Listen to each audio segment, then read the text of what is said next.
என்று சொல்லியிருந்தார்கள். ஓகே, கொங்கு தமிழ் வார்த்தைகளை பிணைத்து என் சிந்தையில் எட்டிய சில வரிகளை இணைத்து, கொங்கு தமிழ் வார்த்தைகளை பிணைத்து என் சிந்தையில் எட்டிய சில வரிகளை இணைத்து, பச்சிலம் குழந்தை போல் பாசாங்கு இல்லாமல் பவள சிரிப்போடும் இன்ப முகத்தோடும் என் கவியை பந்து எழுகின்றேன். குறை இருக்காது, குறை இருந்தாலும் நிறை இருக்காது, நிறை இருக்கும் ஆனால் குறை இருக்காது. 2007ஆம் ஆண்டு சென்னை எனும் அழகான தோட்டத்திலே 2007ஆம் ஆண்டு சென்னை எனும் அழகான தோட்டத்திலே அனகை எனும் வயல் நிலத்தில் ஒரு செடி முளைத்தது. அனகை எனும் வயல் நிலத்திலே ஒரு செடி முளைத்தது. அதுதான் இது வானத்தின் வாசல்.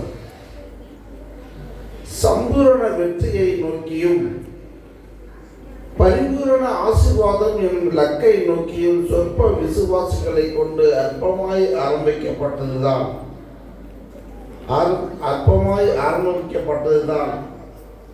நம் சபை.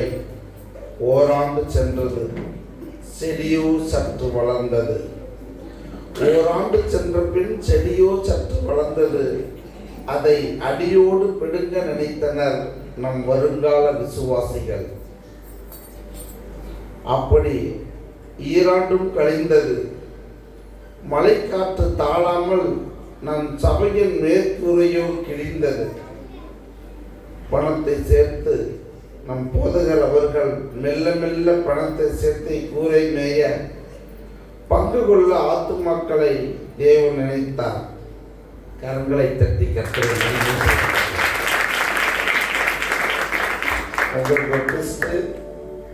இதில் எந்தெந்த இடத்துலாம் நான் தேவன் கர்த்தர் என்று சொல்றனோ அங்கெல்லாம் நீங்க கை தட்டணும். ஏன்னா அங்கெல்லாம் ஒவ்வொரு அற்புதங்கள் நடந்த இடங்கள் முழுக்க முழுக்க சபையை பற்றி தான். ஆகவே நம்முடைய போதகர் சிறிது சிறிதாய் பணம் சேர்த்து கூரை மைய பங்கு கொள்ள ஆத்துமாக்கள் இணைத்தார் தேவன். செடியோ இது வானத்தின் வாசல் என்ற செடியோ 3வது ஆண்டில் அடியெடுத்து வைத்தது. 3வது ஆண்டு அடியெடுத்து வைத்ததும் ஊக்கமான ஜெபத்தாலும் உன்னதமான உபவாசத்தாலும் ஆத்துமா பெருக தொடங்கிற்று. 4ஆம் ஆண்டு நடைபெறுகின்றது. நன்றாய்தான் சென்றது. ஊழியம் நடையும் அதை தாண்டியது. சிகரத்தோட ஆத்துமாக்கள் அநேகம் வந்து குவிய துவங்கினார்கள். 5ஆம் ஆண்டை தொட விசுவாசிகள் பெருக தொடர்கின்ற வெற்றிகள் ஒரு பக்கம், தொட முடியாத உயரத்தில் நம் செடியோ மறுபக்கம். காரணம், கர்த்தர் வாக்குரைத்தார். காரணம், கர்த்தர் வாக்குரைத்தார். செழிப்பான மேட்டிலே உன்னை நாட்டுவேன் என்று. செடி மரமானது. 6ஆம் ஆண்டு கர்த்தர் வேலி அடைத்தார். 7ஆம் ஆண்டு அதை சுற்றிலும் கற்களை பொறுக்கினார். 8ஆம் ஆண்டு நீர் பாய்ச்சினார். 9ஆம் ஆண்டு மரம் பூக்க தொடங்கியது. யார் கண் பட்டதென்று தெரியவில்லை. மரம் பூக்க தொடங்கியதும் யார் கண் பட்டதென்று தெரியவில்லை. அன்று யோபுவின் மேல் பட்ட கண் இன்று நம் சபை மீது பட்டது. கரை புரண்டோடிய காற்றாற்று வெள்ளத்தை திசை திருப்பி நம் சபைக்குள் நுழைந்து விட்டான். சாய்த்து விடலாம் என்று எண்ணி நம் மரத்தை சற்று அசைத்தான். அசைக்க நினைத்து தொட்டான். விட்டாரா தேவன்? நம் சபையை அசைக்க நினைக்க வேண்டும் என்று தொட்டான். விட்டாரா தேவன்? கரங்களை மறுபடியும் தட்டு செலுத்துகிறார். ஆனால் அந்த வெள்ளத்திலே நம் வாலிபர்கள் நீச்சல் அடித்து பழகினார்கள். அல்லேலூயா! அந்த வெள்ளத்திலே நம் வாலிபர்கள் யாரும் நீச்சல் பழகி கொண்டார் என்றும் கூறலாம். இப்படி பல இன்னல்களையும் துன்னல்களையும் நன்மைகளையும் சந்தித்து 10ஆம் ஆண்டு தொடங்கியது. 11ஆம் ஆண்டு தன் லக்கை நோக்கி ஓங்கி வளர்ந்தது.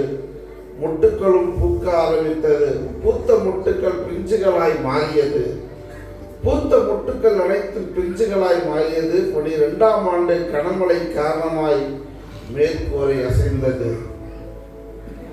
12ஆம் ஆண்டு நம்முடைய மேற்கூரை, அப்போது இரும்பு சீட்டு தான் போட்டுள்ளது, மேற்கூரை அசைந்தது. எங்கு பார்த்தாலும் கசிப்பு, எங்கு பார்த்தாலும் சலசலப்பு, தவிப்பு, சஞ்சலங்கள். என்றாலும் கர்த்தர் நம்மை விடவில்லை. அல்லேலூயா. என்றாலும் கர்த்தர் நம்மை கைவிடவில்லை. எல்லாவற்றையும் நீக்கி நம்மை பாதுகாத்தார். அல்லேலூயா. 13, 14, 15 ஆண்டுகள் கடந்து வந்தது. ஆத்துமாக்களும் பெருகியது. 15ஆம் ஆண்டு முதல் ஜெப குறிப்பே எங்களுக்கு மேற்கூரை வேண்டும் என்றுதான். அல்லேலூயா. நல்லா எங்களுக்கு ஞாபகம் இருக்கு. தம்பி அப்போதான் ஊழியத்தில் உள்ள வராது. 2002 வந்தோடனே நாங்கள் வெள்ளிக்கிழமை ஜெபம் எடுத்தது. எப்படியாவது எனக்கு கசிவாக்கு எங்கேயுமே அடைக்க முடியல அப்படின்னு எனக்கு நல்ல ஞாபகம் இருக்கு. அந்த இடத்துல உட்காந்து நாங்கள் ஜெபிக்க ஆரம்பித்தோம். எப்படியாவது இதில் ரூபறதுக்காக நம்ம ஏன் விசுவாசிக்க கூடாதுன்னு தம்பி ஞாபகப்படுத்தி முதல் ஜெப குறிப்பாக அதுதான். ஜனவரி மாதம் ஃபஸ்ட்டு வெள்ளிக்கிழமை நாங்கள் ஜெபம் பண்ணது அதுதான். 15ஆம் ஆண்டு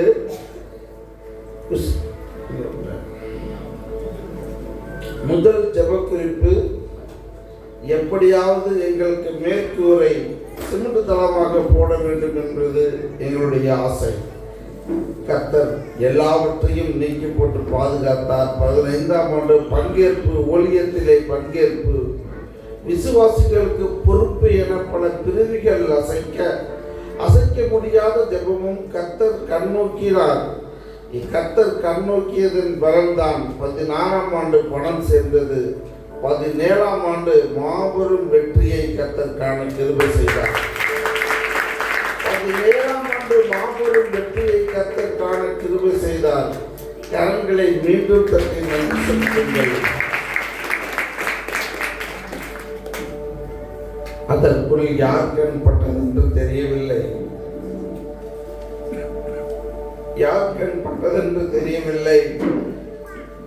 நம் மரத்தில் பூத்த பிஞ்சுகளை காய்க்க தொடங்கும் முன்னே காய்களை அரைத்து, காய்களை கொய்தது போல, குருவிகள் கொய்தது போல கொய்து அங்கும் இங்கும் சிதைத்து விட்டார்கள்.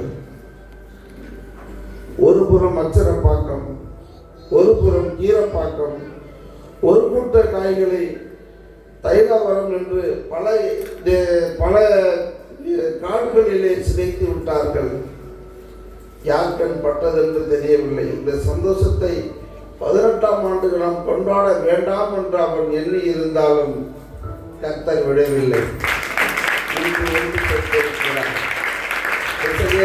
காட்டுக்குள்ளே வகையாமல் மாட்டிக்கொண்ட குஞ்சுகளை கொண்ட தாய் பறவை, திசையறியா காட்டுக்குள்ளே வகையறியாமல் மாட்டிக்கொண்ட பிஞ்சு குஞ்சுகளை கண்ட தாய்ப்பறவை கண்ணீரோடு ஜெபித்தது. அடுத்த வாரம் அதே கூட்டம் இங்கே நிரம்பினது. கர்த்தர் இன்று 18ஆம் ஆண்டு விழாவிலே நம் சபை எப்படி நிரம்பி இருக்கிறதோ அதே போல் ஒவ்வொரு வாரமும் நிரம்ப வேண்டும் என்பது என்னுடைய ஆசை அல்ல, கர்த்தருடைய ஆசை. ஆகையால்தான் இங்கிருந்து எடுத்துக் கொள்ளப்பட்டவர்கள் பிரித்து வீசப்படவில்லை, அங்கே விதைக்கப்பட வேண்டும் என்பதற்காக தெளிக்கப்பட்டவர்கள் என்பதை நான் இந்த இடத்தில் பதிவிடுகின்றேன். நல்ல தனி கனிகளை தருகின்ற மரங்கள் செழிப்பான மேட்டிலே நாட்டுவார். நாட்டப்பட போகின்ற யாவரும் நல்ல கனிகளே. நன்றி.